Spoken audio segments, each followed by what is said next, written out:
Pourquoi avoir choisi d'écrire un livre sur l'histoire du Pakistan? Bon, il y a à cela des raisons personnelles et des raisons de fond. Raison personnelle, c'est que j'ai vécu environ 4 ans au Pakistan, que je suis retourné souvent et que c'est un pays auquel je suis très attaché. Raison de fond, c'est que je trouve que le Pakistan n'a pas la place qu'il devrait avoir dans la réflexion géopolitique en France. Pour prendre simplement un exemple, la façon dont se terminera l'affaire d'Afghanistan pour les troupes, pour les pays occidentaux dépend très très largement de ce que sera la politique du Pakistan vis-à-vis de l'Afghanistan. Si le gouvernement pakistanais soutient les talibans, soutient leur prise au pouvoir, eh bien, ce sera un échec total pour nous. Si, au contraire, il essaye de stabiliser le pays pour éviter une sorte de retour de flamme l'extrémisme islamiste dans son propre pays, à ce moment-là, il peut jouer un rôle utile pour stabiliser la situation. Pour prendre un autre exemple, et qu'il faut quand même rappeler, c'est que le Pakistan a un armement nucléaire qui est égal à peu près à celui de la France ou de la Grande-Bretagne, et que le Pakistan n'est pas un pays stabilisé, que ce soit en politique intérieure, où il y a évidemment beaucoup d'atteintes à l'ordre public, enfin de violence, et soit à l'extérieur, puisque la relation avec l'Inde et même avec le Pakistan n'est pas encore stabilisée. Donc il y a un risque nucléaire en Asie du Sud.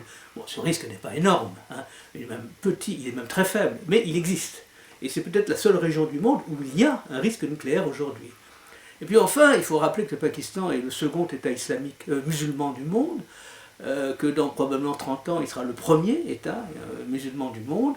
Et donc ce qui se passe dans ce pays, son évolution, et son évolution actuelle n'est pas satisfaisante, elle va vers plutôt une prise de contrôle de plus en plus forte de la population par les mouvements extrémistes, eh bien ce qui se passe au Pakistan aura un effet très important sur l'évolution de l'ensemble du monde musulman. Donc je pense qu'il y a beaucoup de raisons pour s'intéresser réellement au Pakistan. Comme votre sous-titre Un lent cheminement vers l'abîme le laisse entendre, votre vision du Pakistan est critique et pessimiste. Pourquoi? Bon, tout de suite, vous avez remarqué que j'ai mis un point d'interrogation quand même sur le sous-titre, donc je laisse ouvert d'autres possibilités. Mais en fait, ma vision est pessimiste, c'est tout à fait clair. Je crois que le Pakistan, depuis, j'ai cité la date de 1965 dans mon livre, sur lequel j'insiste, c'est la deuxième guerre entre l'Inde et le Pakistan au sujet du Cachemire. Depuis cette période, le Pakistan est entré dans une sorte de spirale descendante dont il ne sort pas. C'est à partir de, disons, de 65-70 qu'a été créé au Pakistan ce qu'ils appellent, ce que les Pakistanais appellent l'idéologie du Pakistan, qui est fondée sur deux piliers principaux, la haine de l'Inde et puis la glorification d'un islam intégriste, sunnite, ce qu'on appelle déobandiste dans cette partie du monde, et auquel s'est ajouté tout récemment, enfin dans les 5 ou 10 dernières années, la haine des États-Unis et la haine de l'Occident. Et je pense franchement que c'est cette idéologie-là qui a conduit et qui a attiré sur ce Pakistan des maux dont il souffre encore aujourd'hui. Et donc, comme il n'est pas prêt de sortir de cette idéologie-là, à l'heure actuelle, je pense que l'avenir est assez négatif. Alors, les Pakistanais donneraient deux choses positives dans cette évolution. La première, c'est l'armement nucléaire, dont ils sont extrêmement fiers. Et puis la deuxième, c'est évidemment la défaite soviétique en Afghanistan. Mais je pense qu'en réalité, ces deux événements ont eu un effet négatif sur le Pakistan. L'armement nucléaire leur a permis de mener une politique très aventureuse vis-à-vis de l'Inde, qui a fini par se retourner contre eux, puisque les groupes terroristes qu'ils ont aidés sont devenus maintenant des groupes anti-pakistanais. Et puis la chute des Soviétiques, le départ des Soviétiques d'Afghanistan a donné naissance d'abord aux Moudjahidines, puis après aux talibans, et qui sont la cause principale de la dérive sécuritaire au Pakistan. Donc je ne crois pas que ces deux évolutions aient été positives. Quelle est la situation actuelle du Pakistan?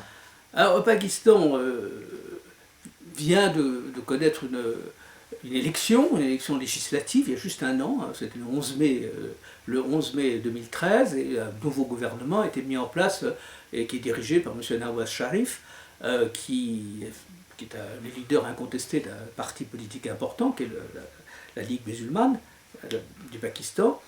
Et bon, c'est vrai que Nawaz Sharif a en face de lui, Nawaz Sharif a une situation extrêmement difficile. Bon, vous avez d'une part évidemment l'insécurité croissante dans la population, vous avez une économie qui est même très affaiblie, et depuis assez récemment des tensions avec l'armée. Donc la situation est difficile. Bon, ceci dit, il a un certain nombre d'atouts malgré tout, parce que d'abord il a été bien élu, même si certains partis contestent la légalité de cette élection, mais enfin la réalité c'est qu'il n'a pas été trop mal élu et qu'il a une large majorité au Parlement, et puis aussi qu'il est lui-même et son parti très populaire au Pendjab. Et le Pendjab c'est 60% de la population pakistanaise, donc il a une vraie base politique. Le bilan de la première année est assez décevant. Hein. D'abord, il a entamé une négociation avec les talibans, ce qui est déjà discutable dans le fond, mais surtout cette négociation me paraît de mener à rien, et il est assez probable que dans les semaines qui viennent, elle échoue. Ensuite, bon, il y a eu des améliorations de la situation économique, ça c'est incontestable, mais c'est plutôt du fait qu'il a reçu une aide étrangère très importante, en particulier de l'Arabie Saoudite, et aussi bien sûr des États-Unis et de FMI et de la Banque mondiale. Donc il bénéficie quand même de cette aide internationale importante qu'il a reçue dans les mois qui viennent de se passer. Et puis troisièmement, il a géré cette tension qui est croissante actuellement entre l'armée et le gouvernement. Nawaz Sharif lui-même a été renversé dans un précédent mandat de Premier ministre par Musharraf, et donc par l'armée. Donc il a quelques grudges contre l'armée certainement, et de ce fait, ces tensions lui interdisent de développer les domaines dans lesquels il voulait mener des opérations assez courageuses. Bon, il est très favorable à un rapprochement avec l'Inde, et il n'a pas pu le faire, il ne peut pas le faire parce que l'armée s'y oppose, et il est quand même, je crois, assez favorable à la pacification de l'Afghanistan. Il ne souhaite pas l'arrivée au pouvoir des talibans. Il n'est pas certain que l'armée soit sur la même ligne, donc le bilan pour l'instant est assez médiocre. Dernière question qui nous projette dans le futur. Comment voyez-vous l'avenir du Pakistan ? Alors, je ne vous cache pas que je vois cet avenir de façon assez sombre, parce que il faudrait un changement assez radical de la situation pour que l'on puisse espérer une vraie amélioration. Et ce changement radical passerait par de nouvelles politiques dans 3 domaines. Le premier, évidemment, c'est la politique avec l'Inde. Le Pakistan n'a aucune chance de se développer réellement s'il ne règle pas son problème politique avec l'Inde. Et les chances qu'il arrive à le régler sont très très faibles. Enfin, ça, c'est un premier problème essentiel. Le deuxième problème, c'est qu'il est confronté à une radicalisation de la société qui est tout à fait extraordinaire. L'intolérance, la bigoterie, les violences intersectaires, les violences contre les minorités religieuses, y compris les minorités religieuses musulmanes, c'est-à-dire les chiites, se développent vraiment extrêmement rapidement, et l'opinion publique semble maintenant avoir basculé dans ce sens-là. Et donc ce gouvernement Nawaz Sharif, qui d'ailleurs vient de l'extrême droite lui-même, il a été un soutien de Ziaoullah, qui est le gouvernement islamiste des années 70, et la Ligue musulmane est un parti de droite, et, qui a quand même une idéologie assez fortement religieuse. Mais enfin, il est quand même laïque d'une certaine mesure, il n'est pas complètement dépendant des mouvements religieux de l'extrême droite. Bon, donc il ne fait rien pour lutter contre cette radicalisation. Est-ce qu'il peut le faire? Est-ce qu'il a la capacité politique? J'en suis pas sûr, mais enfin, il ne fait rien. Et puis bon, en matière économique, pour l'instant, les améliorations qui sont incontestables, mais qui sont dues essentiellement à de l'aide étrangère, n'annoncent pas une vraie réforme économique du pays qui serait capitale, puisque c'est un des pays les plus inégaux du monde, c'est une petite minorité, mais minuscule minorité qui capture la totalité du revenu du pays. L'ensemble du pays vit dans un état de pauvreté, le Pakistan est un des pays les plus pauvres du monde.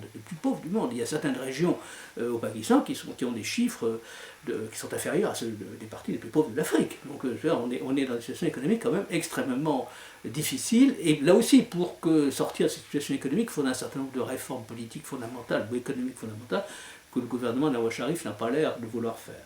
Donc, il n'a probablement pas non plus la possibilité politique de les faire. Donc, je ne suis pas très optimiste, et je crains malheureusement qu'on continue cette lente cheminement vers l'abîme, et qu'il n'y aura pas le sursaut qui permettrait de sortir de la situation actuelle. Merci Olivier Louis.